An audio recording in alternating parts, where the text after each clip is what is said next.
Olá, pessoal. Eu sou a Cláudia e estou acompanhada aqui na bancada virtual pela Tatiana Olá. e pelo nosso convidado, falando desde terras portuguesas, o Eric. Olá.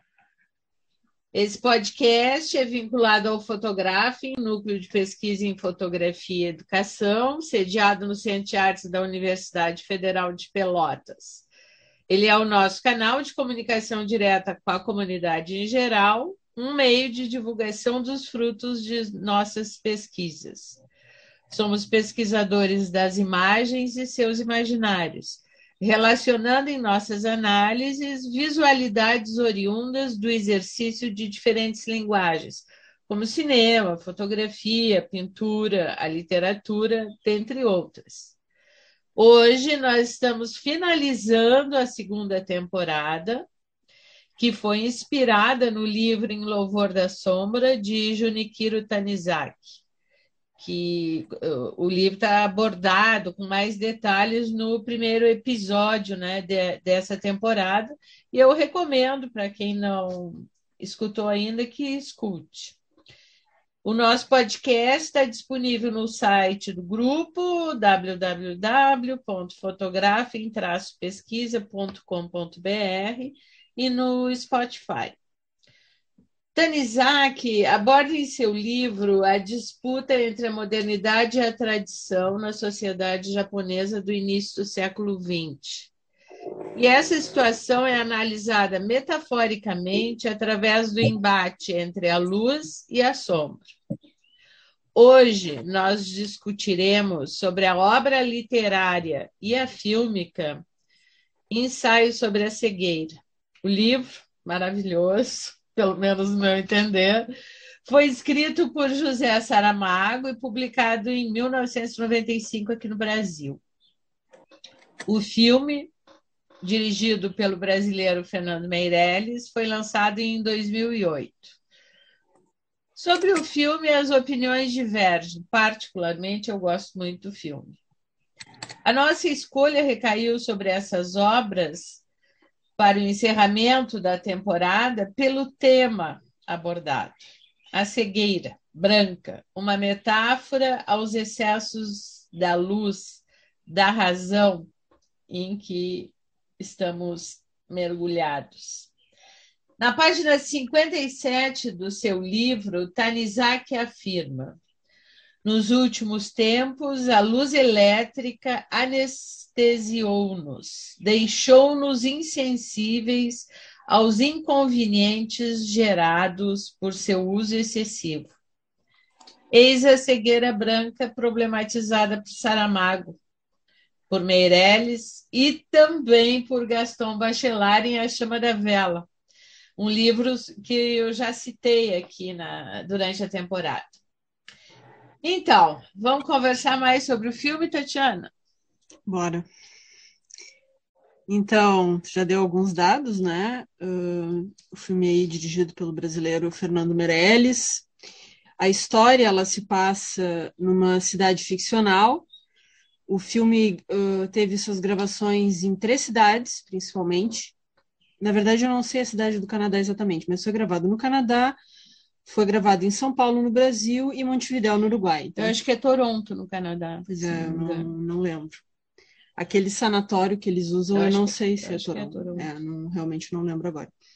O roteiro é do Don McKellar, que também atua no filme. Ele é o ladrão. A história se passa, então, durante uma epidemia de cegueira branca e as consequências desse evento na vida de alguns personagens, né, que são enviados para um lugar, uma espécie de sanatório abandonado pelo governo para ficarem em quarentena devido a essa cegueira, porque aí o governo quer afastar essas pessoas da sociedade que não ficou cega a princípio.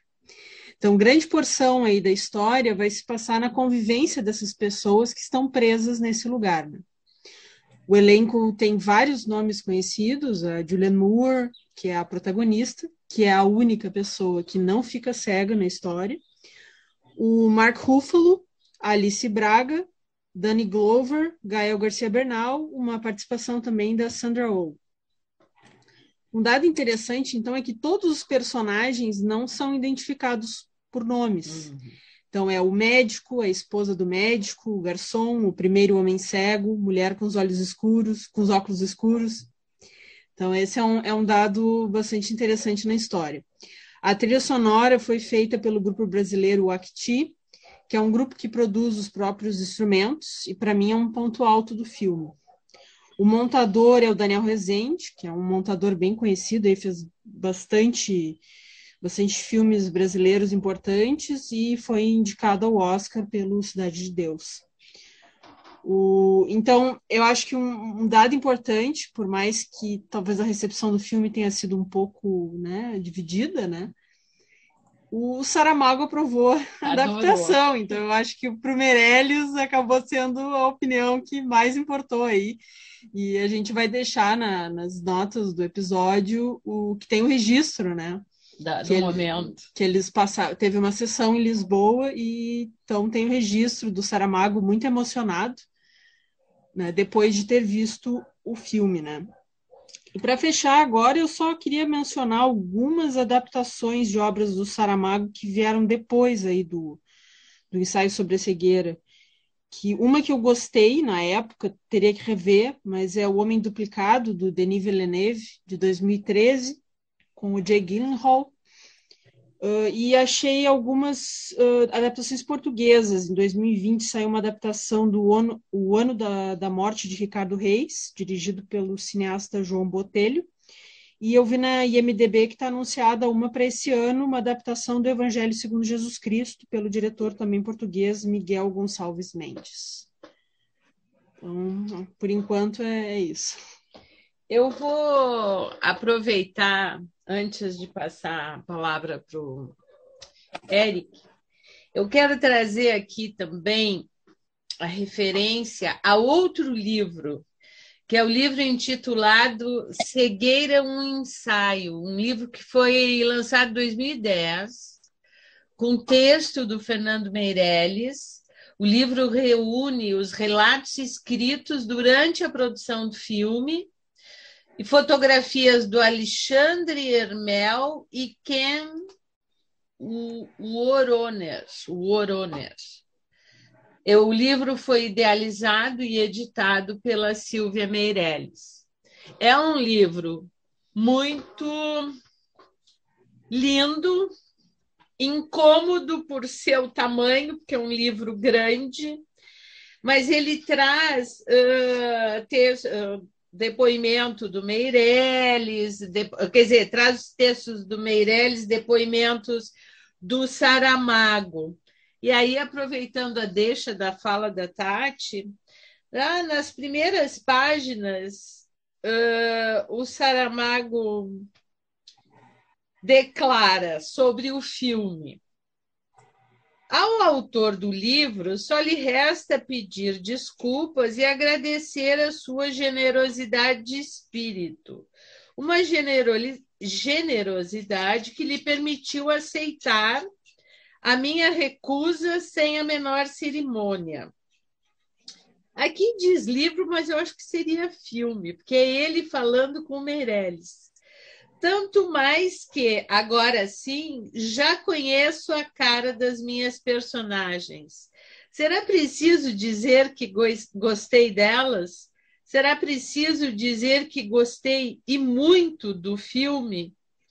Nunca esquecerei a tremenda emoção que experimentei ao ver passar por trás de uma janela, em fila, as mulheres que vão pagar com seus corpos a comida que lhes havia sido sonegada, a elas e aos seus homens.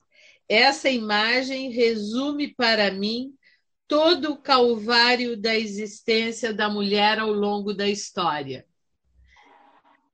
Eu achei essa fala dele fantástica e eu li, escutei algumas coisas algumas referências que esse filme seria um filme centrado na figura da mulher e da experiência, né, da vida da mulher em sociedade, com todos os seus traumas e desafios. Se não é sobre isso, tem muito disso, né? Então, eu acho que essa fala dele já, né? Porque o filme ele vai trazer muito essa, que é uma discussão que, como a gente estava conversando, aparece muito em filmes de apocalipse zumbi. E com isso eu não estou diminuindo nenhum nem outro, assim, porque eu gosto bastante de filmes de zumbi, que é o que o ser humano, como o ser humano reage em situações mais extremas, assim. Então, tu tem a personagem da Julianne Moore no filme, que é a mulher do médico, que é uma pessoa que não pensa nela, ela, desde o início que começa a situação, ela inicialmente pensa no marido, mas aos poucos ela vai tomando para si aquela a responsabilidade de cuidar ali daquela pequena comunidade que se forma na ala onde ela está, né? Principalmente ali naquela ala, na ala 1, né? E, enquanto que tu tem outras pessoas que se utilizam de vantagens, seja enfim, qualquer vantagem que apareça, mesmo que mínima, né? Desde o início ali do filme do cara que, entre aspas, vai ajudar o primeiro cego e rouba o carro. Então, essa coisa de usar uma vantagem mesmo que pequena como uma espécie também de poder sobre o outro, né? Eu acho que isso também está no filme de uma forma muito... No livro e no filme está muito bem discutida. Né? E essa fala aqui do Saramago se refere exatamente a essa questão do poder dentro desse sanatório, que era a disputa do personagem do Gael. O rei da ala 3 com a ala 1. Né? Exatamente. Ele intercepta a comida e faz os outros pagarem de alguma maneira. E quando acabam os objetos, aí ele faz pagar com o que as mulheres... É isso. E aí, Eric, quais são as suas impressões? Vou dar alguns... vou continuar nessa pegada para dizer sobre relevância, né? A relevância do livro e do filme, né? Claro, eu acho que as duas coisas já caminham juntas, né? Eu acho que uma das características boas dos trabalhos do Meirelles tem 4 filmes, né?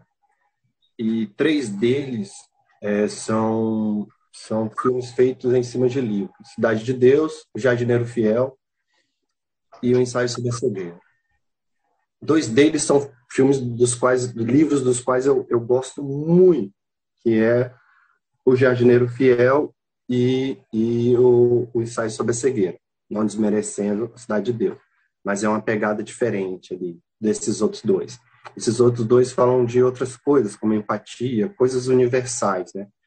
E ele tem, o Meirelles, e eu acho isso uma característica fantástica, uma capacidade incrível de transformar esses livros em filmes. É incrível como ele consegue captar o clima, a história, o desenrolar com muita propriedade, né? Então, diferente dos críticos, eu acho que o filme é fantástico. E ele é tão relevante quanto o livro, né? O livro tem relevância justamente porque traz muita conversa, né? É uma obra extremamente aberta e extremamente atemporal, né? Porque fala de uma questão de questões humanas, de várias questões. Uma delas é essa, a mulher, né? A relação com o feminino, né? Que é sempre, junto com a criança, tendem a ser os que vão sofrer mais em estados de caos e de pouca racionalidade, de selvageria, né? Fora os filmes de zumbi, a gente podia ficar horas falando de diversos filmes que tem essa premissa, né? Que onde o ser humano em estados de selvageria perdem o seu racional, né?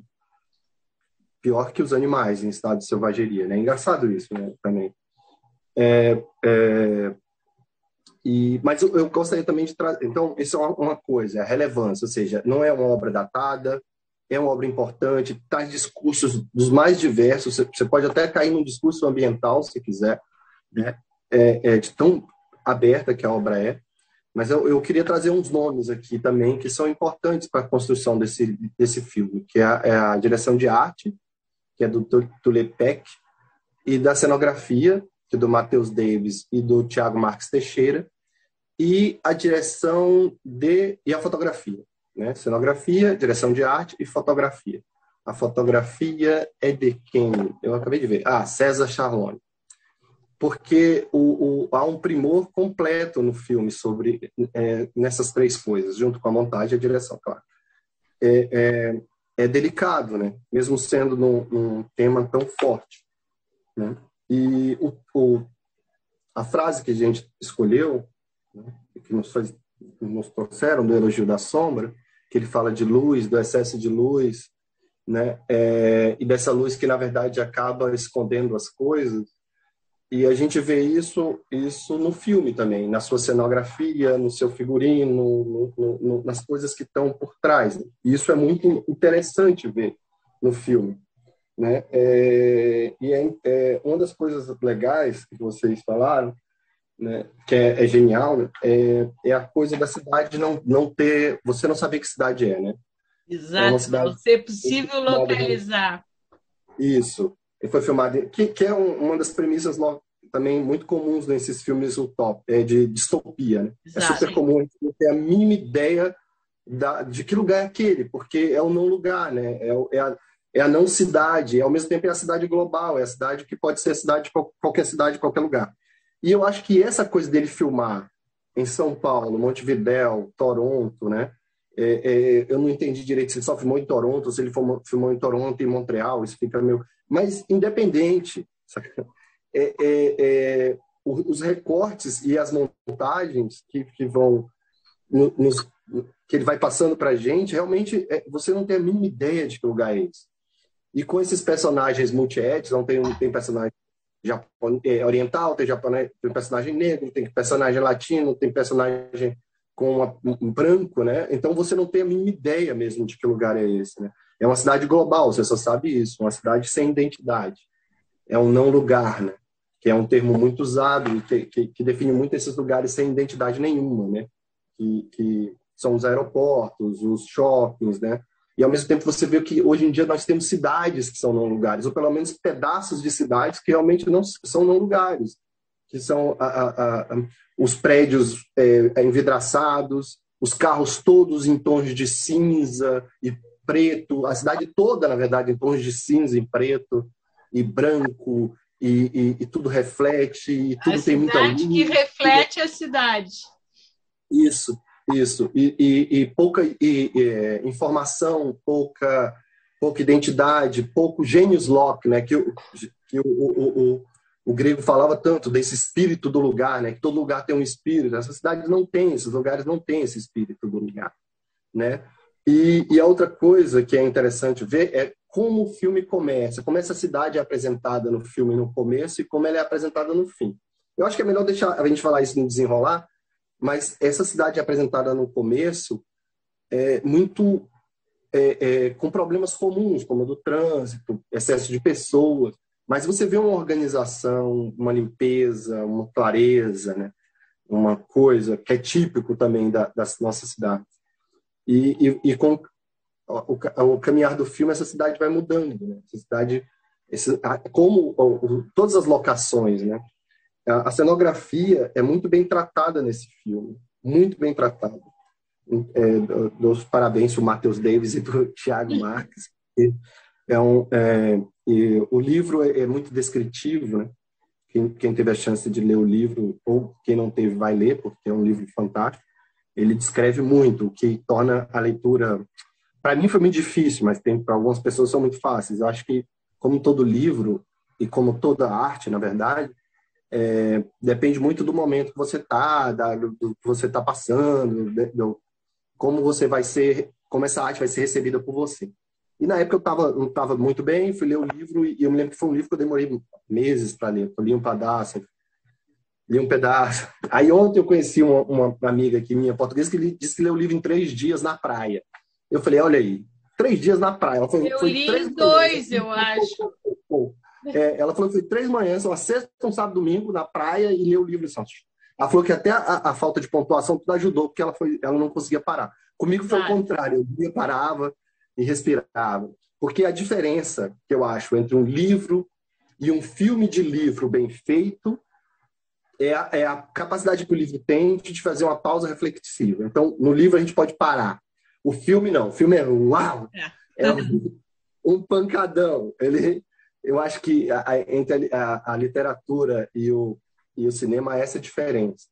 A diferença da pausa que eu posso dar, eu posso me permitir. Né? Ainda mais se você vai no cinema. No cinema é pancadão mesmo. Em casa você ainda pode dar uma pausazinha ali, tomar um refrigerante. Se for do Netflix, você para e fica 3 dias sem ver, depois continua.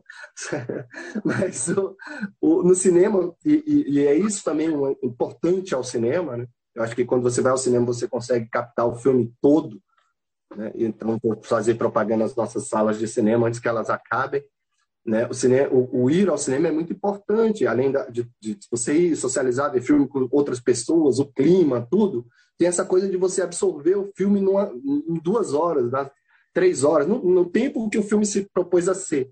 E não um filme que você vai pausando, E quanto à literatura, não. A literatura, o legal é justamente você parar, de repente você fala, pô, vou ter que pensar um pouco sobre esse assunto.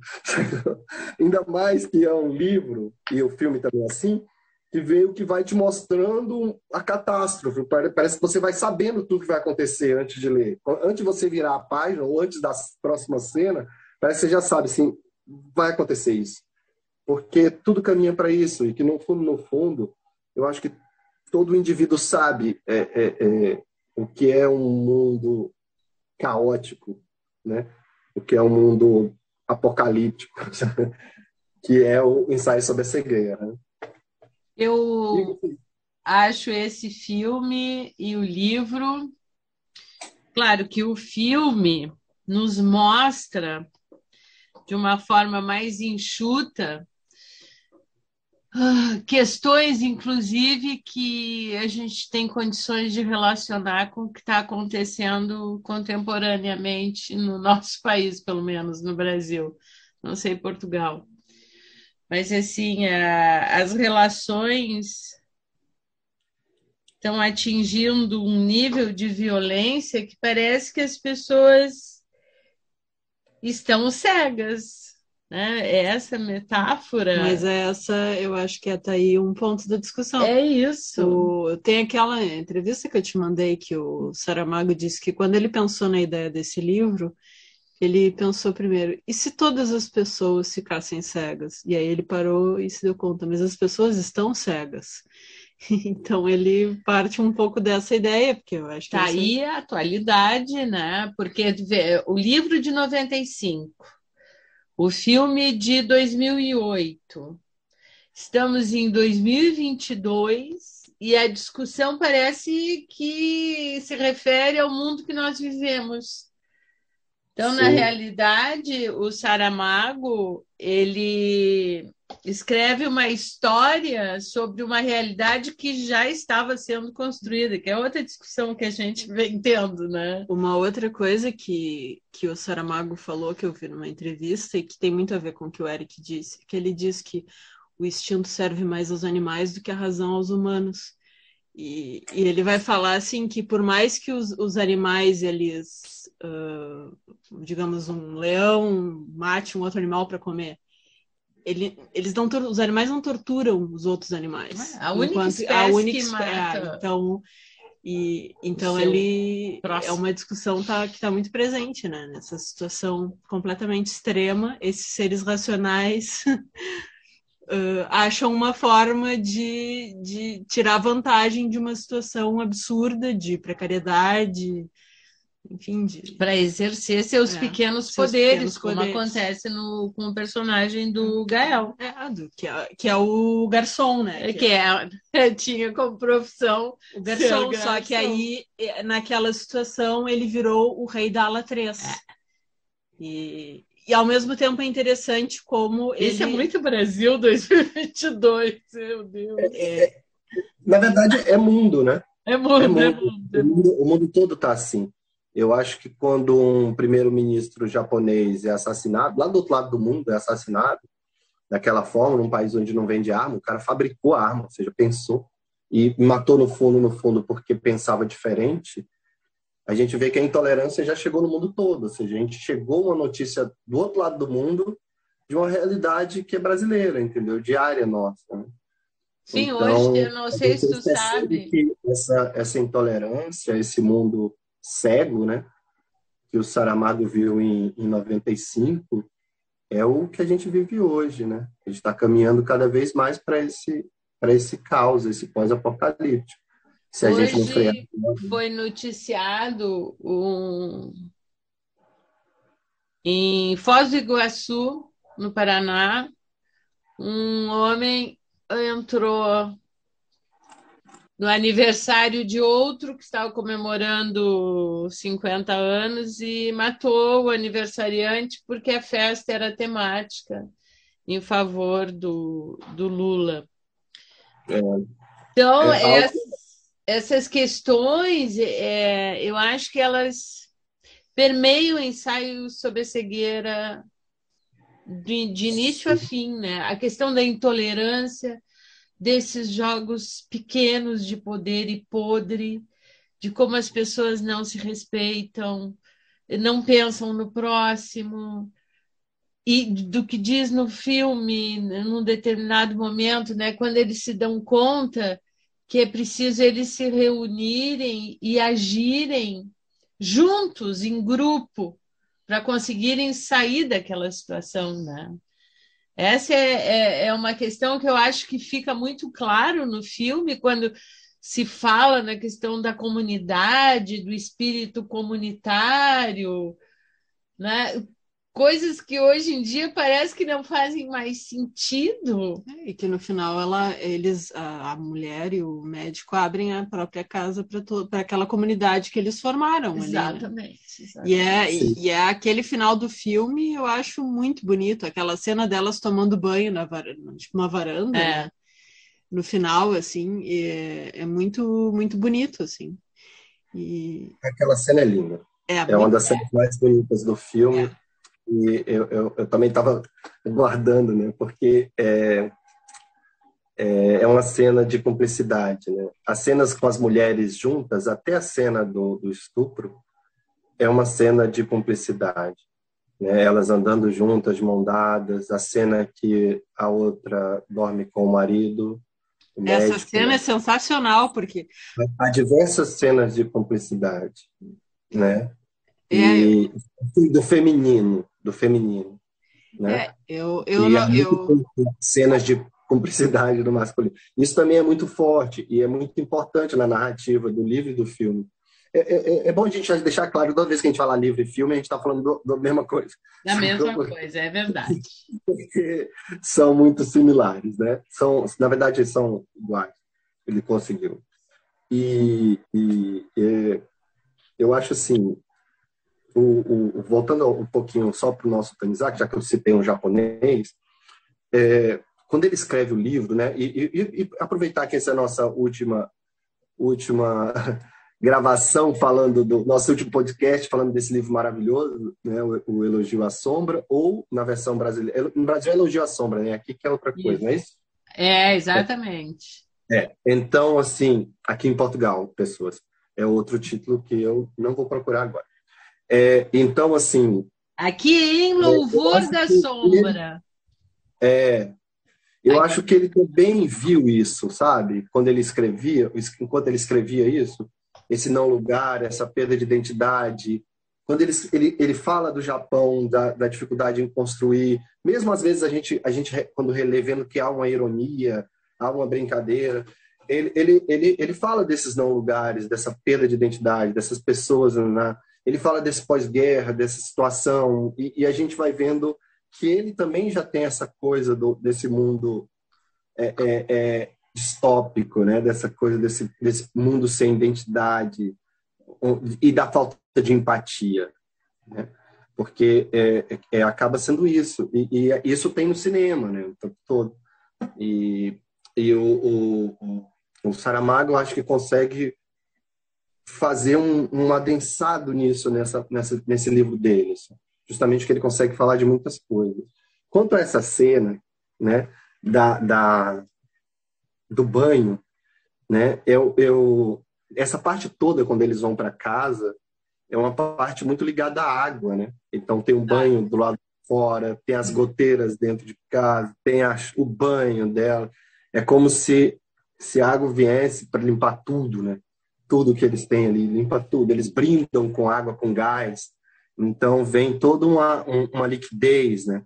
Uma coisa meio renascimento ali também. E tem muito a ver com o Bachelard, trazendo um pouquinho Exato. também de nossa água e o sonho. Na verdade, eu vejo muito Bachelard em quase tudo, né? Porque tem muito a ver com a coisa de significar coisas. E eu também, até na brancura dessa coisa, que é meio Nessa esse cegueira. cego branco, que é meio névoa, né? Que é meio estar no sonho, né?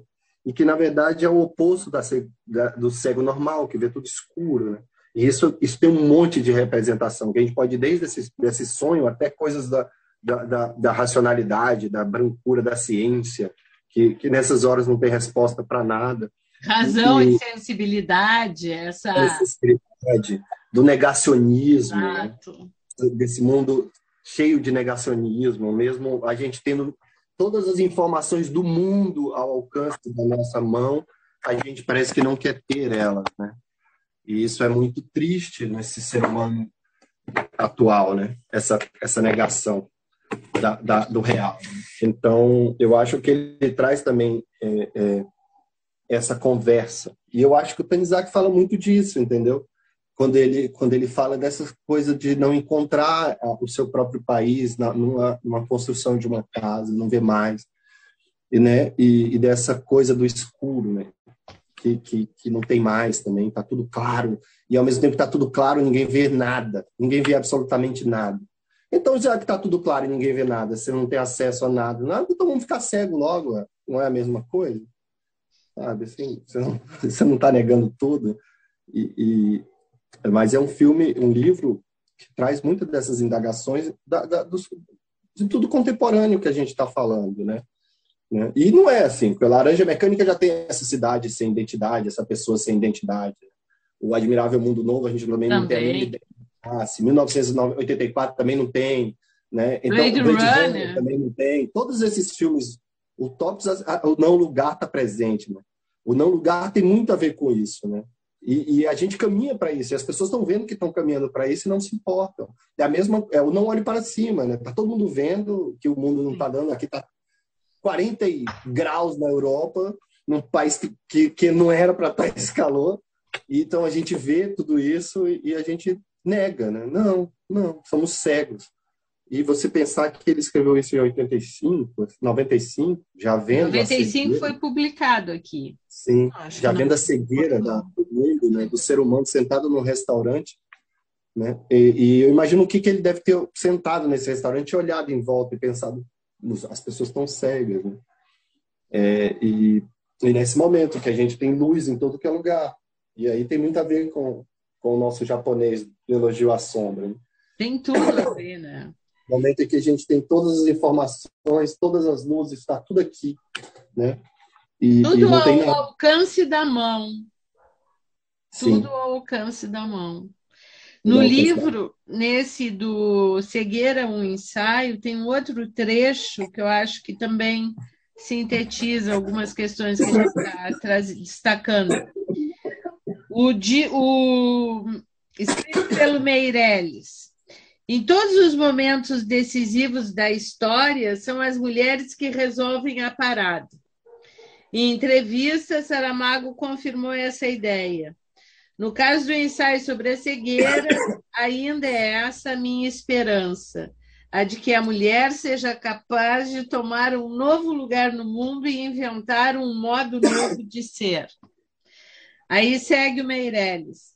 Há quem faça uma leitura mais política, uma história sobre a criação de uma sociedade em que a única saída possível depende do abandono das aspirações individuais em favor do bem coletivo. Aí destaca o Meirelles, Saramago é um comunista convicto. E ele segue arrematando. É também um livro sobre os fantasmas que nossa mente cria, para nos atormentar e nos prender, como a religião, por exemplo. E finaliza. Saramago é também ateu. Eu acho que ele tá escrevendo esses relatos, esse pequeno diário durante a produção do filme, né? É legal ver como ele vai analisando, né? Refletindo sobre a questão. Aquele documentário que nós vimos ontem, que vem junto com o... Vem dentro do DVD. Vem dentro do DVD. Eu achei que eu tenho o DVD do filme e junto vem um documentário da realização do filme. 50 minutos, bem bom o documentário. Muito bom. E eu achei que o documentário está baseado também nos relatos que tem nesse livro. Tem falas, eu vi falas iguais. Cegueira, um ensaio, Porque é muito legal ver o Meirelles em ação, né? Como eles constroem aquelas imagens, e essa coisa da cidade é muito interessante, da gente ver que eles especificamente gravaram cenas em Montevidéu, em São Paulo, e como ele mistura isso no filme para criar essa cidade ficcional. Porque aí, claro, depois do documentário a gente começa a reconhecer, mas é muito bem costurado isso no filme. Quando eu assisti o filme, eu não reconhecia Montevidéu. Ontem eu dizia, olha a rua que a gente frequenta, que tem os barzinhos que a gente vai, sabe? Mas não... No filme, isso passa desapercebido, e isso é que é legal, né? Tem uma cena que ele tira o fundo, que é São Paulo, e bota Toronto. Que é Montevidéu, é uma rua de Montevidéu. É uma rua de Montevidéu, isso. E aí ele tira o fundo e joga uma imagem de Toronto. Que aí confunde tudo, não sabe do que isso se aí trata. E essa questão só de gênero que eu queria comentar, que eu não gosto de ver essa noção eu nem gosto de usar a palavra feminino e masculino como uma questão de essência, né? Uhum. Mas sim num sentido de cultural e de como essas noções elas são ensinadas na cultura ocidental, no caso. E não dá para negar que é possível ler a personagem também da Julianne Moore como a questão com a relação à questão do cuidado, né? Até porque a identidade dela inicial é a mulher do médico. Ela é a mulher do médico. Só que ao longo do filme ela é muito mais do que a mulher do médico. Enfim, ela é a líder ali do grupo. Ela é quem vai tornar aquela vida mais... Quem torna possível até a vida. Porque na realidade, grande parte depois daquele incêndio, porque ocorre um incêndio no final, que uma mulher acaba pegando um isqueiro lá e acende lá para criar todo o fogo. E aí eles conseguem escapar, mas provavelmente muitas daquelas pessoas morreram naquele incêndio, incluindo o garçom, que era o rei da ala 3. E eu acredito também que essa noção do masculino relacionado à violência, à guerra, como batendo sempre na tecla como uma questão cultural e não essencial, está ali também, né? E ligado também a como o poder é visto, como o espaço de poder é visto e ocupado por essa noção, né? Que está relacionado com o patriarcado. Então, eu acho que sim, que essas questões estão muito presentes. E uma outra questão que eu acho muito sutil e muito interessante, que o marido, ele começa a se sentir, vamos botar entre aspas aí, menos homem. Porque ele diz para ela, tu te tornou minha mãe, ou uma enfermeira, tu não é mais a minha esposa. E aquilo ali tu vê que tá tomando o orgulho dele. E é depois daquilo que ele transa com a personagem da Alice Braga. E quando ela vê, é muito interessante, porque ela normalmente esses filmes, se de repente pega uma cena de traição, claro, numa outra situação, a mulher, normalmente a mulher briga com a mulher, como se o homem não tivesse culpa. Ela vai e ela trata a personagem da Alice Braga com tanto carinho e vai no ouvido dela e diz, eu vejo. E é muito bonito aquilo. E o marido, eles acabam criando um distanciamento que já vem, né? Mas ela nunca é violenta, nunca, assim, não, pelo menos não lembro de nenhum momento. Mas ela é muito carinhosa com a personagem da Alice Braga. Eu acho aquele momento tão bonito. é um dos momentos tão delicados, porque o filme ele é tão brutal, tão violento, principalmente o livro, assim, eu chegava a sentir cheiro, não sei vocês, assim, era uma coisa assim, porque aquele lugar começa a ficar sujo e a gente começa a se imaginar dentro daquele espaço, e, enfim, a questão dos banheiros que vão ficando cada vez mais sujos, enfim. Então tu começa a sentir cheiro também, né? E o filme, e o livro também apesar de não trazer um alívio, assim, de certo... Talvez o final traga algum alívio, mas ele tem esses momentos tão sensíveis, assim, tão bonitos. Ontem, vendo o documentário, me chamou a atenção uma cena, um pequeno detalhe que eu acho muito simbólico de toda uma situação. Eles estão caminhando pelas ruas de Montevidéu, em fila, né? Um de mão com o outro. No final da fila, com o homem negro, como é que chamava? O homem do tapa-olho. Do tapa-olho. O homem com o tapa-olho. Que é o Danny Glover. Isso. Ele vinha de mão com uma criança negra. O negro enfermeiro, acho que é isso, o último. É o da farmácia, é o que vende eu acho. O da farmácia. E aí eu sei que ele era o último. Aí alguém bate neles e ele solta a mão. O Danny Glover solta a mão desse personagem. E aí eles estão numa esquina. E o grupo segue para frente e o menino dobra. Porque vai tateando, né? E o grupo se separa. Então, assim, é um detalhe, mas é uma situação, né, que acontece direto, no sentido de que eu fiquei pensando no ninguém solta a mão de ninguém, né, porque... E ele estava perdido, ele ia ficar perdido naquele lugar ali, sem nenhum tipo de orientação, menino. Mas, né? Ao mesmo tempo, ele não gritou, ele não falou nada, ele só seguiu. Eu fiquei pensando, eu digo, ele não é mudo, ele é cego, ele podia gritar pelo grupo, mas ele segue o caminho dele, Ele segue o caminho dele. Ele não faz parte daquela comunidade, talvez. Ele não fez parte daquela família. Eu achei aquilo tão forte, assim, aquela imagem, embora porque seja tu te pergunta, né? Por que ele não gritou? Ele poderia ter dito, eles teriam parado, mas ele não, ele segue ali. Ele segue o caminho dele, porque ele nunca fez parte daquela família. Eu acho fantástico a sensibilidade, assim, na construção da cena, né? Eu achei lindo, achei muito linda a cena em si. No livro, eu confesso que eu não me lembro desse detalhe, não me lembro como a cena foi construída no livro, propriamente, porque eu não reli o livro, né? Sim. Mas no filme, ele vai tateando pela parede e ele vai embora. Ele vai embora. E meio que a cena, ele meio que procura, assim, depois você vê que ele vai embora mesmo. É uma escolha. Ninguém sente falta também dele. Não, ela tá puxando a fila, ela continua puxando, ela não olha para trás. E ela não olha para trás. Pois é porque ela podia controlar eles, né? Logo depois passa uma cena de 3 andando na frente, 3 andando atrás, ou seja, eles estavam também soltando, mas não se perdiam enquanto família. Sim. E eles formaram uma família que lembra depois lá da fase do homem com tapa-olho, quando ele se declara para mulher de óculos, né? Uhum. Quando ele fala que quer viver o resto da vida com ela. Né? Então ele fala que eles são uma família, que ele quer viver ali com eles para sempre.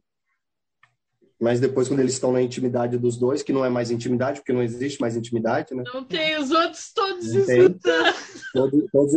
Todos escutam tudo no filme. As pessoas estão desnudas. Né?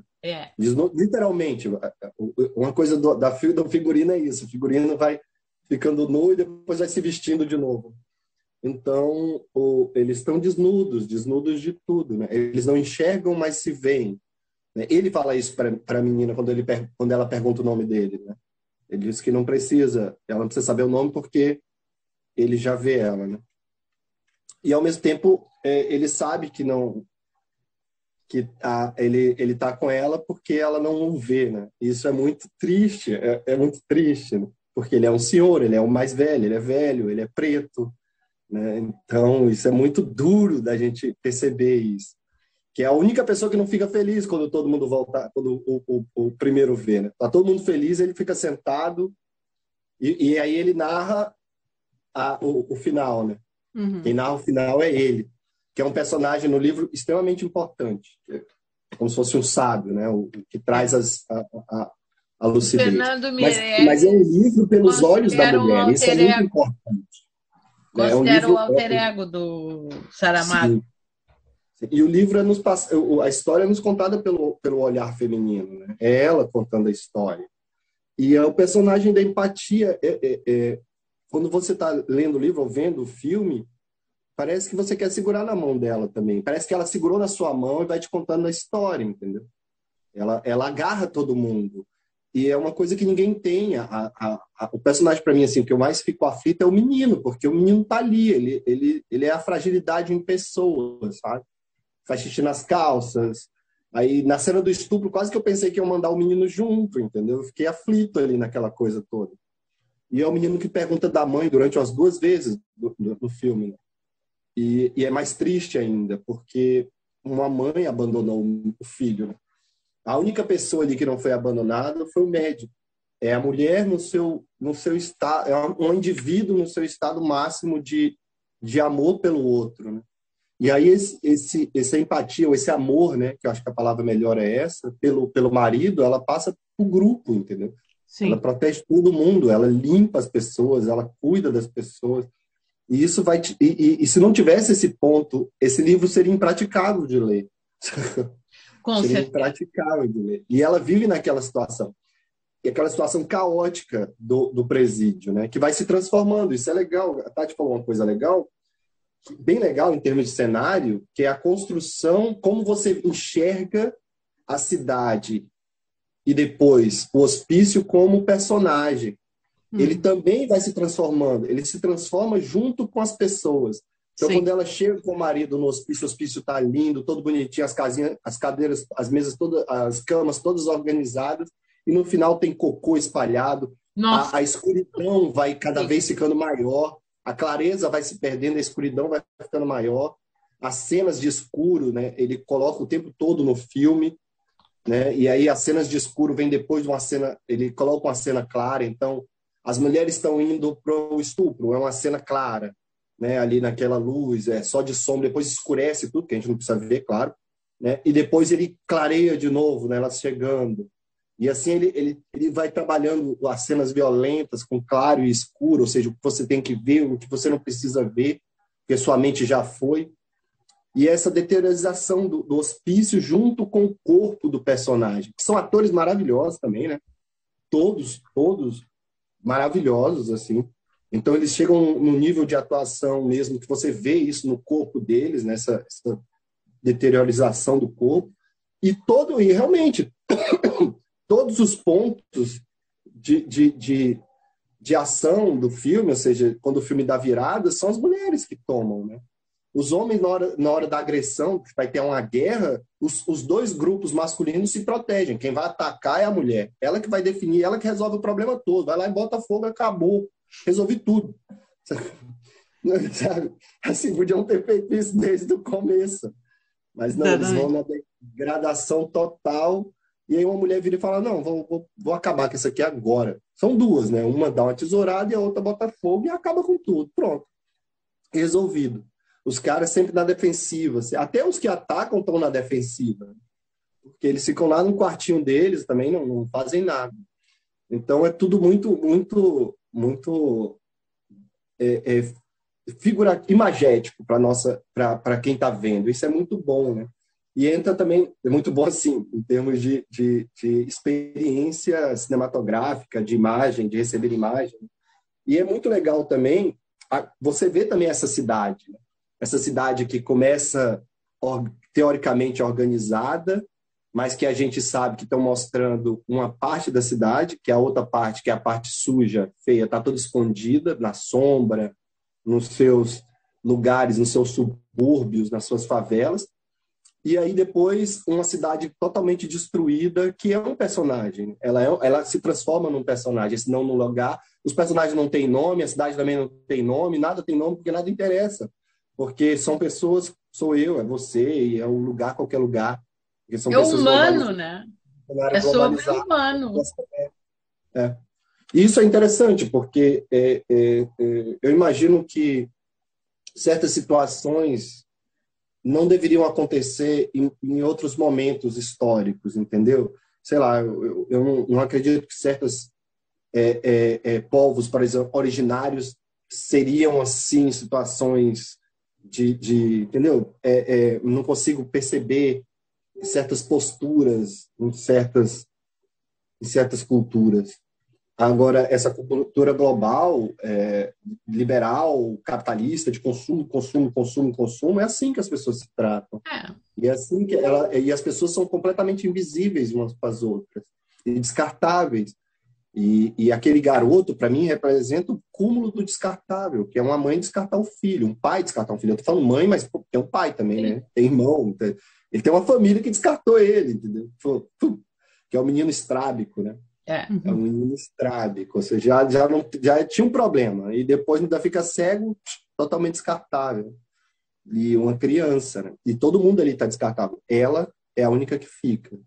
Eu acho que tem uma cena, a Tati sabe bem, porque eu vivo falando nela, que me impactou. Eu confesso que ela me impactou mais no livro, porque eu primeiro assisti o filme, depois eu fui ler o livro.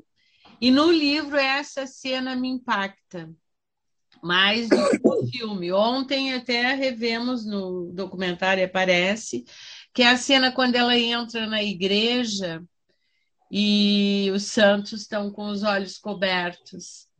Aquela questão do... No livro tem essa discussão. Eu até procurei, não achei o trecho. A questão do não devolver o olhar, né?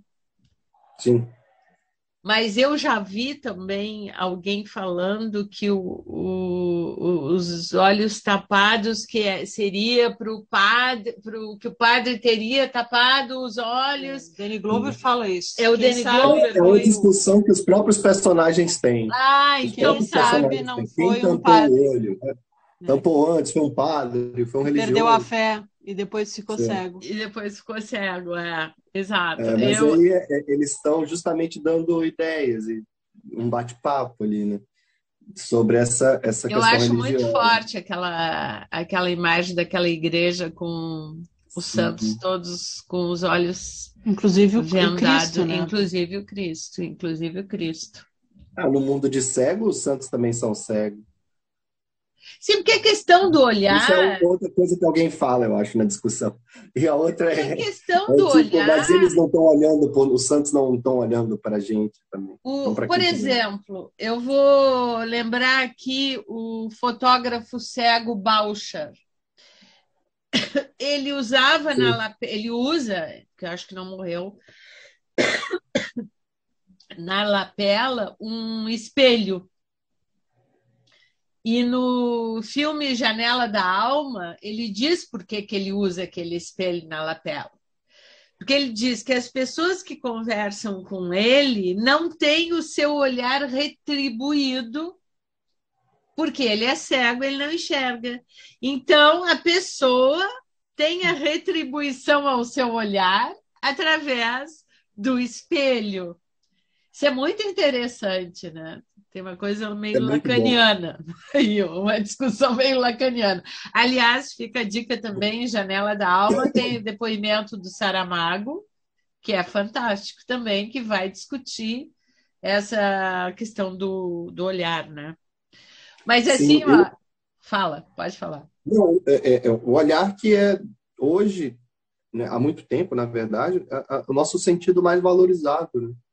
O mundo é essencialmente o visual. A Sombra também fala muito disso, né? Outros livros que a gente falou aqui, que nós citamos e conversamos, também falam disso, dessa supervalorização do olhar, né? Da imagem, né? Do ver, né? E a gente esquece dos outros, né?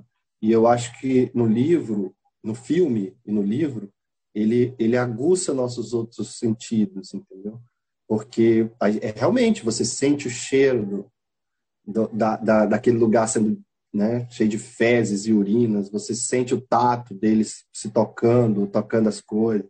Todos os nossos sentidos são aflorados quando a gente lê. O paladar, né, que eles estão com fome, quando eles comem a comida depois de muito tempo, né, uma comida boa. Então, assim, é um livro também que coloca os outros sentidos num patamar de igualdade, né? Traz eles de volta, lembra para o ser humano, lembra para o leitor, né? Tipo, ó, você tem outras coisas a se pegar, não só a visão.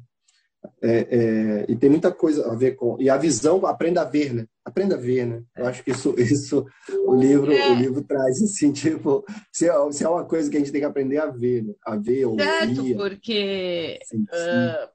o olhar exige um envolvimento com o que está sendo visto, né? É muito interessante porque, pressupondo que tenhamos uma visão sadia, todos nós vemos, né? No sentido de identificação Mas isso não quer dizer que... dos objetos, né? Mas isso não quer dizer que a gente perceba o mundo na sua complexidade, nas suas relações. Então, essa pausa, né, perceptiva, o envolvimento com o que está sendo visto.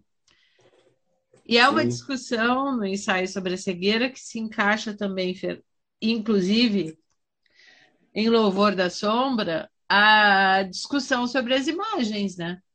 Sobre o mundo e o excesso de imagens que nos cegam, né? Embora Sim. não estejamos cegos, nós estamos cegos, no sentido de que a gente não percebe o que nós estamos vendo, né? Um livro que em 95, enfim, não era essa questão da imagem. Claro, tinha outras questões, como televisão, enfim, mas a questão da internet não era.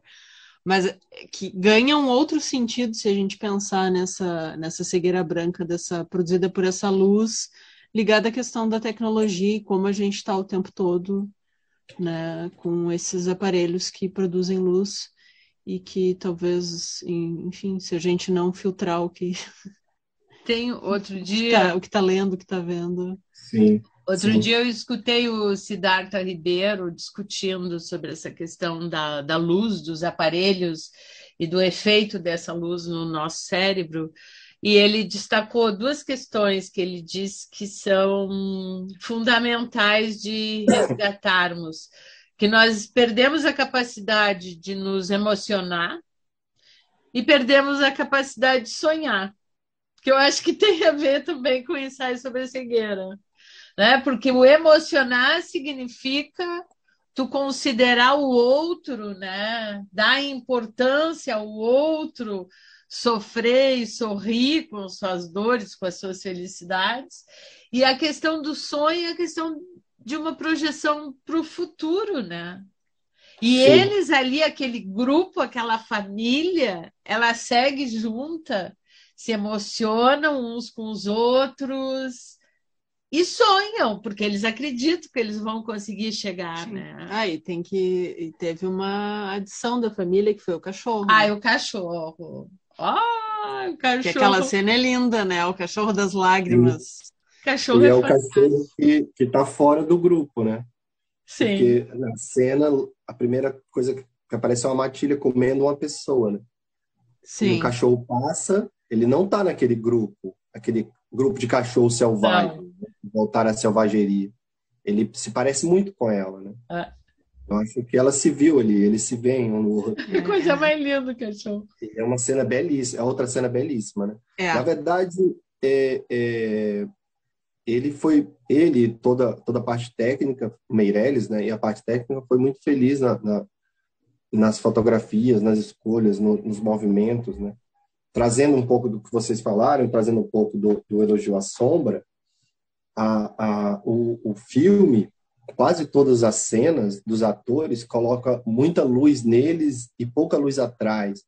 Então, quase sempre há uma sombra constante atrás deles, né? Que dá uma profundidade, parece que algo pode acontecer. Então, muitas das cenas são assim, tem muita escuridão atrás, muita escuridão na frente, às vezes a luz bate só na frontal e o resto está escuro. Então ele faz esse trabalho assim maravilhosamente bem. Tem um trabalho que passa o tempo pelo corredor, né? Passa o corredor e vai passando o tempo, né? Então o corredor todo bonitinho, até o corredor ficar todo horroroso. cagado, corpo e gente para todo lado, horroroso. Então ele vai escurecendo essa cena e isso é muito legal. E ao mesmo tempo fala sobre isso, muito sobre o escuro e o claro, né? O ver e o não ver. O que é bom é o claro, é o escuro, sabe? Então, assim, isso traz o tempo todo deixa a gente o tempo todo nessa beira, né, de precipício da história que é contada.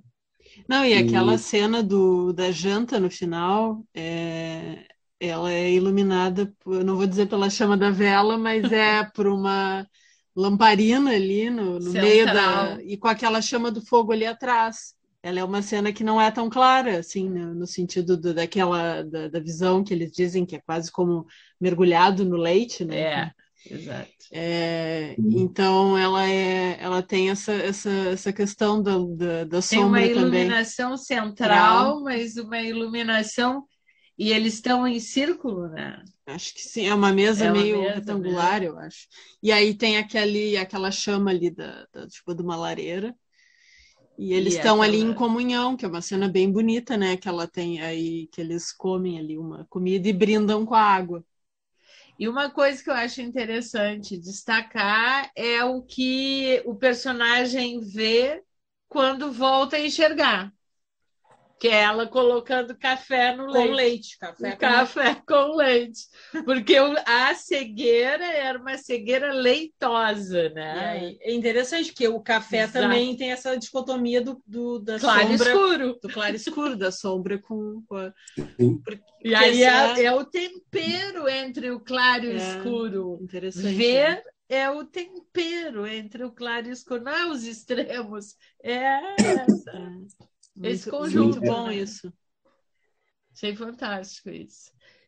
Para encerrar, eu queria ler uma última citação que eu acho que vale a pena, que tem tudo a ver com a realidade atual, pelo menos do nosso país, que eu acho que o Saramago se inspirou sem saber no Brasil de 2022. Aqui diz assim, na página 244 do livro: haverá um governo, disse o primeiro cego. Não creio, mas no caso de o haver, será um governo de cegos a quererem governar cegos. Isto é, o nada a pretender organizar o nada. Então não há futuro, disse o velho da venda preta. Não sei se haverá futuro. Do que agora se trata é de saber como poderemos viver neste presente. Acho que para nós brasileiros, em muitos momentos, fica o desafio de descobrir como continuar vivendo neste presente. Sim, sim. O problema é a gente abrir o portão do hospício e achar uma cidade deteriorada. A gente... Quando ela abre aquele portão, o que se espera, né? Então, quando a gente abrir o portão no nosso hospício, o que será que vai estar esperando a gente? Uma cidade organizada ou uma cidade deteriorada? O caos ou a ordem, né? Bom, se é que essa palavra ordem cabe, né? Mas o caos ou a empatia, né? Ou as relações boas, o amor. Acho que o fundamental, como destaca o Siddhartha, é não perdermos a capacidade de nos emocionar e de sonhar, né? Sim. Essa é a questão fundamental. Buenas, vamos então nos encaminhando para o final, e o final é o final da temporada. Nós poderíamos seguir com o livro Em Louvor das Sombras e associar a muitos outros filmes, porém a gente tem que colocar um ponto final também, porque a vida não permite tantas atividades. Mas é isso. Aí, Tati, passo para ti. Eu tô satisfeita. Gostou da temporada? Não, Foi bom para você? Foi muito bom. Muitas discussões interessantes aí, instigantes, que faz a gente querer também ler muitos outros livros verdade. E ver outros filmes sempre.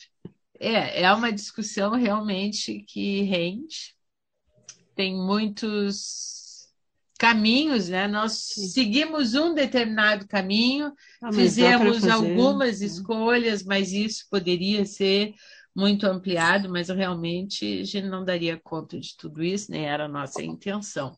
Mas eu acho que cumprimos nesses 5 episódios que nós gravamos com a parceria do Eric, lá de Portugal, correndo também em função do fuso horário, de acertar os nossos encontros. Gostaria de te agradecer, Eric, por ter participado conosco. Sempre traz discussões muito interessantes e a partir de um outro olhar, né? A partir do olhar de quem está envolvido com teatro, de um arquiteto também, que traz a questão da discussão focada na cidade, né? Em vários momentos tu fizesse isso, e eu acho que essa é uma questão fundamental. E aí, garoto? Eu queria agradecer o convite, foi uma experiência bem interessante. Queria agradecer também porque esse podcast me possibilitou revisitar coisas que eu tinha visto há muito tempo, e coisas até revisitaram, conhecer coisas novas e outras serem revisitadas, como esse livro, por exemplo, e esse filme que eu vi quando estreei. E de repente, quando você revisita algo depois de tanto tempo, com uma idade diferente, uma bagagem diferente, é impressionante como é outro material. Eu tive acesso a algo completamente novo, parte porque eu acho que eu não tinha talvez uma bagagem suficiente para ler na época. E fora isso, assim, seus conhecimentos abrem, você começa a ver melhor, né? Exato. É engraçado, foi uma das palavras que você usou, né? Quando você falou do filme, né? Eu não via os pedaços das cidades, mas aí quando você vai procurar ler, e hoje você sabe que foram filmados em várias cidades, aí passa a ser até meio um jogo achar os pedaços da cidade. Boa, jogo. Então a gente aprimora o nosso olhar, né? Para a nossa leitura, o nosso paladar. O paladar é o que eu mais ando aprimorando, porque eu moro em Portugal. Então, e venho do Brasil.